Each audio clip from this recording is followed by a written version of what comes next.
Hi everybody, I hope you're all doing really well. Back today to talk about the last 5 of my summer reads for 2024. We're almost there, can you believe it? So glad to be finishing talking about books that I read in July and August. In October. Better late than never?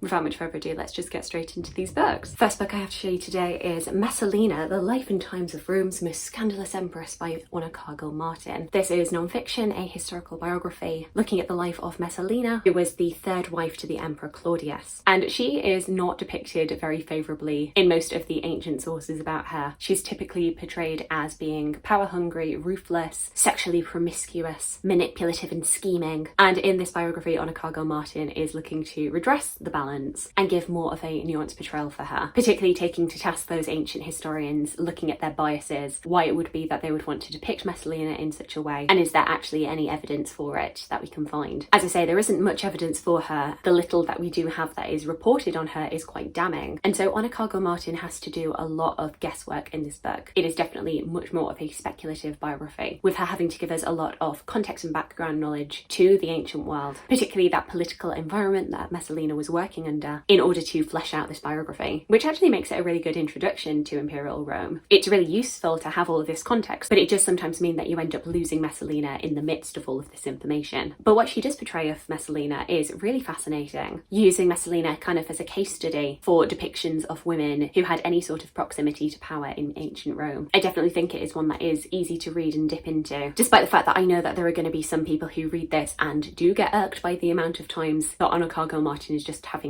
to conjecture things. But for me, I think that is just what you have to expect when it comes to biographies, particularly of people who lived pre the printing press, or even in the centuries after. Not a perfect read, but definitely an enjoyable one. Moving on to historical fiction, we have The Lady Elizabeth by Alison Weir. I had previously read The Marriage Game by Alison Weir, which was looking at the reign of Elizabeth I. This is looking at her early life, going from when she was 2.5 years old and learning about the execution of her mother Anne Boleyn, all the way through her father's reign, her brother Edward and her sister Mary's, the book ending as her reign begins. We're looking at Elizabeth's early life, the effect of the death of her mother on her prospects in the Tudor court, not only the court intrigues of the time but also her education, her turbulent family life, the religious instability of the time, particularly how what she was seeing in the Tudor court and in her personal life affected her views on relationships, romantic relationships as well as marriage. How all of these lessons informed Elizabeth and made her into this incredibly astute, intelligent, politically savvy woman who learnt very quickly that unlike her mother, she can't just let her mouth run away with her. She has to be careful. There has to be some level of self-preservation in her approach to navigating this court. Not only because of the example of people who ended up being killed for letting their passions overcome them, but also instances where Elizabeth finds herself in hot water and ends up having to learn and adapt over time. I generally really enjoy Alison Weir's depiction of the Tudor court. This one for me was a bit of a mixed bag because there are some choices that she makes, particularly one of the reasons that Elizabeth has for deciding ultimately that she's never going to marry because of a particularly bad experience. I'm not going to go into what that choice is, but I feel like it would be fairly controversial among Tudor fans. And I'm not saying there is absolutely no basis for it, but it was a choice. And personally, I feel like what we know of Elizabeth's life would be enough to make her not want to get married. Seeing what happened to her father's wives, what we know for fact about her relationship to Thomas Seymour, that would be enough to make me as a young girl think, hey, maybe this is not an institution I want to put myself into. And I don't feel like we needed the direction that Alison Weir took it. I have very similar thoughts to what she did to Anna of Clever. She goes down a very, very similar path with her, and I can't say that I enjoyed it. This being said, the book was well written. Alison Weir always does tend to write these very well. It's always a compelling story, and when she makes these narrative choices, she does stick to them. It's a story that is told well. I just don't know necessarily how much I enjoyed all of the aspects of this story that she was trying to tell. Going from historical fiction about a figure that I knew very well to a historical fiction novel about a woman who may or may not have existed, probably did not exist, but may be very familiar to a lot of you, and it is The Good Wife of Bath by Karen Brooks, a historical novel that is imagining if Geoffrey Chaucer's Wife of Bath was actually based on a real person, what might her life have actually been like? In this, Karen Brooks is creating a life for her protagonist Eleanor, who from the very beginning of her story knows Geoffrey Chaucer very well. They are friends. We see her from the age of 12. We go through her getting married, becoming a very astute businesswoman despite all of the restrictions put on women in this time. We go through all 5 of her marriages and her struggling to get financial security and autonomy within a world that is very patriarchal, all the while maintaining her friendship with this intriguing author figure who has always been very sympathetic to her, until later in her life she finds out that he has written a tale based on her life, very much dramatizing and sensationalizing it, and she feels incredibly betrayed by this. In this, Karen Brooks is depicting a woman who is incredibly resourceful and resilient, who definitely has flaws, but you come very quickly to admire her determination to make a name for herself, despite incredibly humble beginnings. There is so much wit and humour in this book. I found it very readable, very compelling, despite the roller coaster of emotions that you go through in this book, because, you know, particularly we are focusing on her 5 husbands, and some of them are very, very kind, and others not so much. And it can be infuriating to read about these men. Something I will warn you about ahead of time is that this book does start when she is 12 years old, being married off to a much older man. And I will say, to give the book and this character credit, that marriage does go as well as you could hope, but you know, you are still reading about a 12-year-old girl being married off to somebody who is much, much older than her. It feels icky. It is meant to feel icky. And I do appreciate that Karen Brooks acknowledges in her author note that obviously we do not approve of that nowadays, but it is true to life of what a lot of women had to go through, and you can't just shy away from it and sweep it under the rug and pretend that it never happened. And in fact, there are lots of instances in here in which our Eleanor is treated incredibly horribly just for being a woman. And yeah, you can hate reading about it without thinking that authorial inclusion is authorial approval. It's not. We are, as readers, meant to understand that this is not good. Just something to be aware of going in. I feel like it did make the book feel a lot more real, and overall I thought this was a really fantastic read. Next up is Lady of the English by Elizabeth Chadwick, which to all extents and purposes should have been a book that I really enjoyed, because we are looking at a fictional version of Empress Matilda, who is one of my favourite historical figures. This book alternates between the figure of Empress Matilda and her stepmother Adeliza of Louvain, looking at Matilda's quest to power. We start off in 1125 as Empress Matilda returns back to England following the death of her husband Henry V, who was the Holy Roman Emperor, and her father Henry I, adding her into the line of succession. 5 years previously had been the White Ship disaster, in which the only legitimate male heir had drowned, leaving Henry I seeing his only choice being to put Matilda as his rightful heir. But as history tells us, this did not go to plan. Following the death of Henry I, Matilda's cousin Stephen of Blois would take it upon himself to think, actually, I think I should be king, seizing the throne and leading to a period of English history that we know as the Anarchy, in which Stephen and Matilda are duking it out and fighting over the throne. And through this book we are seeing Empress Matilda in that fight, her struggles to be taken seriously and to be accepted both by the lords and more generally by the English people. As I say, it is also interspersed with chapters from Adeliza of Louvain's perspective, who started off very much on Matilda's side as her stepmother, but Adeliza in her second marriage ended up marrying somebody who was on the opposing side, and so obviously that adds incredible tension to their relationship. I was very keen to read this because my understanding was that this depicted a much more balanced and nuanced portrayal of Empress Matilda, but I found this to be honestly quite slow and a bit dull. I realised partway through reading that I was getting excited about this not because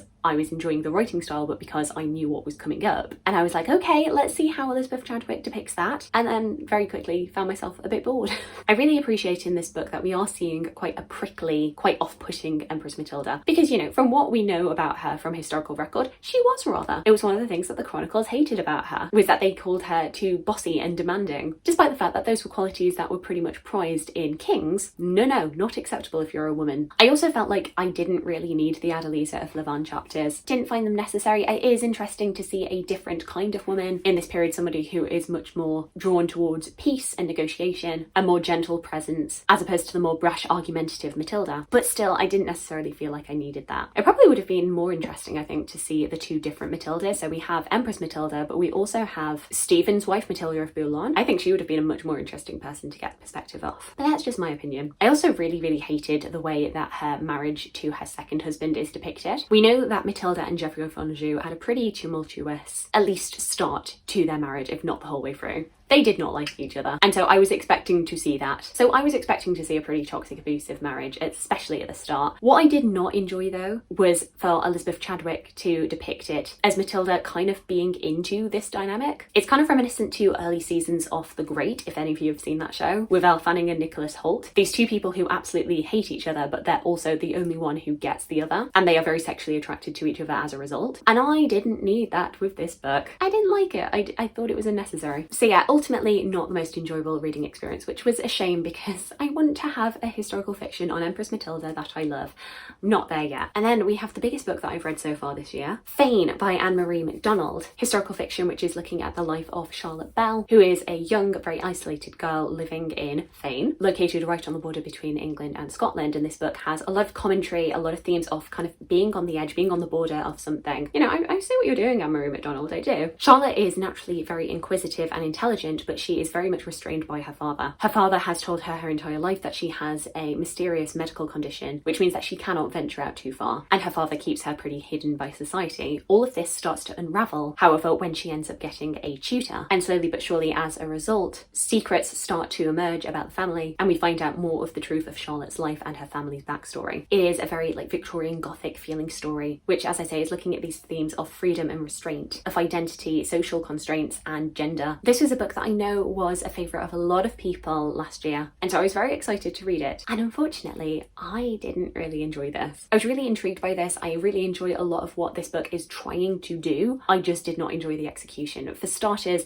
I think this book was overlong. This is an over 700 page book, and it could have been at least 200 or 300 pages shorter. I'm sorry. There is just not enough going on. There is not enough plot. There are not enough characters to make this size justifiable, particularly with the fact that there is a lot of unnecessary repetition in this book in terms of particular plot points. So for context, the beginning of this book, we are seeing things from Charlotte's point of view, but then in the second part is a time jump back, and we are seeing the courtship of Charlotte's mother and father, how that courtship and early marriage played out, and as I say, secrets are revealed along the way. And a big criticism I have of the writing of this book is that Anne-Marie MacDonald reveals her hand far too early, because through the first part of this book, where we are seeing things from Charlotte's storyline, she includes letters written by Charlotte's mother Marie, which end up completely revealing the narrative that would then be depicted in part 2. Why would you do that? Why would you reveal these major plot points that you're just going to go on to write into your narrative later? It just makes no sense to me, because now the audience is expecting each of these plot beats to come up. Suddenly you lose a lot of the mystery and intrigue for that entire section because we know what's coming. Another issue I have with this book is that there just seems to be no momentum. This book is written as if it is a mystery, like we're trying to find something out, but there is no drive behind it. No one is actively searching for answers, they just get revealed because Anne-Marie MacDonald says so. And as I say, these details are revealed to the audience way before the characters, which was just very frustrating and didn't make a whole lot of sense to me. I think it's okay for readers to work out a mystery a step before the characters, but finding things out 20 steps before the characters, to me, is a sign of poor planning. As a result, you've got these two characters, Charlotte and her mother Marie, who are characters who have very little agency. We see that they are very intelligent, very emotional figures, who clearly are inquisitive and want to know things, but as a result of this narrative are just told things and have things happen to them rather than they actually propel the story forward themselves. So yeah, ultimately I found this a really frustrating book. What I will give this credit for is it is incredibly atmospheric. As I say, you can definitely see the love of Gothic literature in here. It is stamped all over this book, and in fact it feels in the writing style as if it was written, if not in the Victorian era, as a contemporary novel to something like the Brontes. If nothing else, it feels a lot older than it actually is. It doesn't feel like a book that was written in 2023, and I have to commend Anne-Marie MacDonald for that. I just did not enjoy how she chose to tell this story, which is a real shame because I know so many people loved this, but it just didn't do a whole lot for me. So there we go, those are the last 5 books of the summer months. I will link down the other 3 parts where I talk about the books that I read in July and August. Please let me know if you've read any of the books that I've spoken about today. Alternatively, please let me know your favourite books from the summer months. I would love to hear from you. I hope you're having a fantastic